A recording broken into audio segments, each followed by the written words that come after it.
Os nossos entrevistados de hoje são o juiz federal, diretor da Subseção Judiciária de Passos, Bruno Augusto Santos Oliveira. Ele é o coordenador do projeto Canastra Justiça e Reconciliação.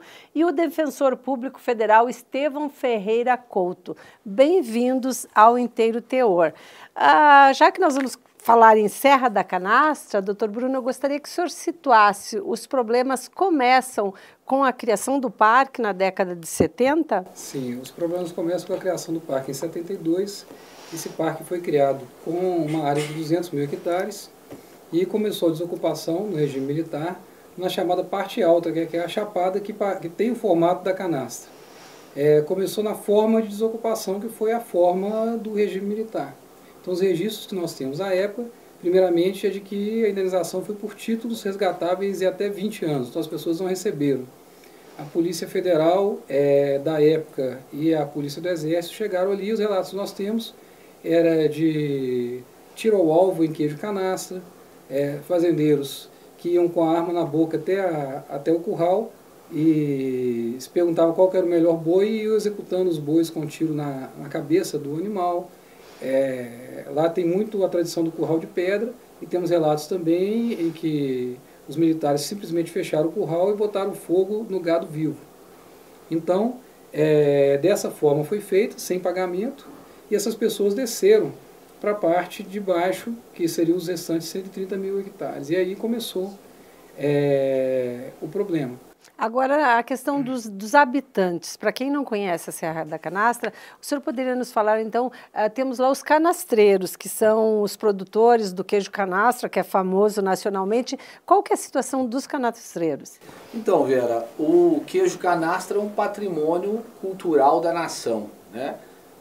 No entanto, os produtores do queijo canastra não têm a mesma proteção que o queijo canastra tem. Então, há relatos, há um historiador, Saint-Auguste d'Hilaire, um historiador que fez uma viagem lá no século XVIII, século XIX, e que já fazia registros da população que morava naquela região. Uma população que está esse tempo todo à margem da lei, mas, doutor Bruno, também tem a questão ambiental, juntando com os canastreiros, também é muito séria essa questão. Sim, a questão ambiental é séria, primeiro em relação à fauna, ali tem espécies ameaçadas, como o tamanduá-bandeiro, o tatu-canastra, o lobo-guará e o pato mergulhão, que é uma espécie altamente ameaçada, porque são menos de 300 indivíduos no mundo inteiro, e quase metade dessa população vive dentro da Serra da Canastra. Além disso, tem a questão das nascentes. Nós temos ali a nascente do Rio São Francisco, a nascente do Rio Grande, a nascente do Rio Santo Antônio. Ali, quando se diz que Minas Gerais é a caixa d'água do Brasil, a Serra da Canastra é a caixa d'água de Minas Gerais. Pois é, e um patrimônio tão importante ambientalmente está sendo ameaçado, doutor Estevão, tem problemas de mineração muito sério dentro da Serra da Canastra. Sim, esse é um outro problema que torna a situação extremamente complexa ali no entorno do Parque Nacional da Serra da Canastra. Há uma área que já está bastante degradada de exploração de uma pedra que chama quartzito, e há também a identificação de duas possíveis minas de diamante. Então, durante 20 ou 30 anos, as pessoas viveram naquela área ali de 130 mil hectares como se ali não fosse parque, como se não fosse um parque que tivesse de ter uma proteção integral do meio ambiente. E aí, de repente, a orientação administrativa foi alterada e aí foi o momento em que se agravou, que se tensionou a situação, né? E aí o que aconteceu? Nessa área de exploração de quartzito, onde empresas atuavam regularmente com as suas licenças ambientais, com as suas licenças minerárias, elas tiveram de sair, elas tiveram de interromper o trabalho que elas desenvolviam ali naquele local, desempregando, dados do governo, desempregando cerca de 4 mil trabalhadores e aí deixando a situação, a região completamente desamparada em relação à atividade econômica que era desenvolvida ali. A Defensoria Pública trabalha ali em favor da população tradicional dos canastreiros, e a Defensoria Pública está buscando também uma solução para a situação desses trabalhadores que foram encontrados em situação de trabalho escravo. Bem, pelo que a gente vê ali, a gente tem um verdadeiro barril de pólvora e é dentro dessa área, com esse quadro, que o Dr. Bruno lança então esse projeto Canastra, Justiça e Reconciliação.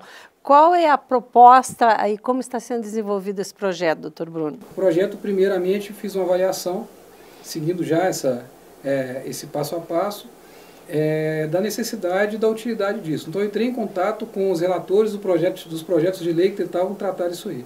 A partir do momento em que eles me disseram que isso era viável, que era o deputado Odair Cunha, o deputado Carlos Menes e o deputado Gabeira. Então, realmente não há consenso no Congresso, vale a pena. O próximo passo é ir atrás dos agentes que poderiam inviabilizar, se não quisessem entrar, que seria o ICMBio, o Ministério Público Federal e também os donos das jazidas de diamante. Essas pessoas aceitaram conversar, a partir daí percebi que tinha um desequilíbrio, que era que a população carente não tinha representação.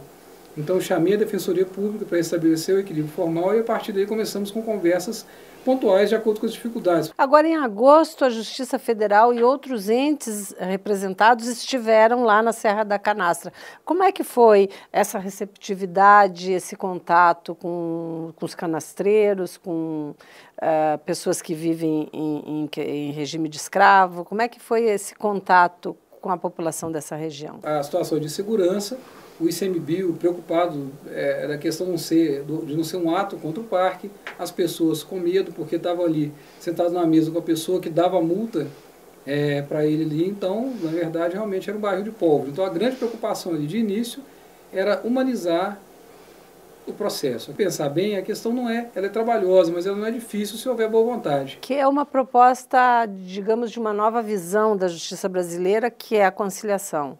Que a conciliação é a conciliação de direito público com multidisciplinar em causas que a gente já tem elementos para afirmar que o sistema tradicional não vai resolver. Nesse caso, 4 décadas de processos no tribunal, nos tribunais superiores, processos de justiça, e já se tentou de tudo, não conseguimos. Certo, tivemos então 8 meses de negociação, essas audiências, e agora qual que é a próxima etapa? A partir de agora, como a gente percebeu, que começou a surgir a confiança, inclusive no Estado, porque as pessoas, quando eu saí de lá a primeira vez, será que ele vai voltar? Quando eu cheguei na segunda, olha, voltar. Essa questão é muito intuitiva, na verdade, as curvas são muito próximas e cada curva a gente não vê o outro lado. Então, a cada passo, a gente reconstrói, porque estamos construindo os trilhos, com o trem andando, e pior, em Minas Gerais, que faz muita curva, então a gente não sabe o que vai encontrar do lado de lá. Certo, então muito obrigada pela participação dos senhores no Inteiro Teor com esses esclarecimentos importantes e sucesso nesse trabalho aí que tem muito, digamos assim, muito trabalho de negociação, de conversa, mas que busca justamente isso, a pacificação social. Muito obrigado. E o nosso programa Inteiro Teor fica por aqui. Voltamos na semana que vem, neste mesmo horário.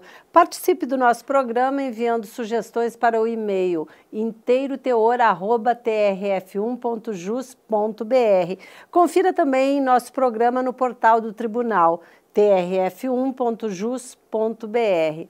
Até um próximo encontro.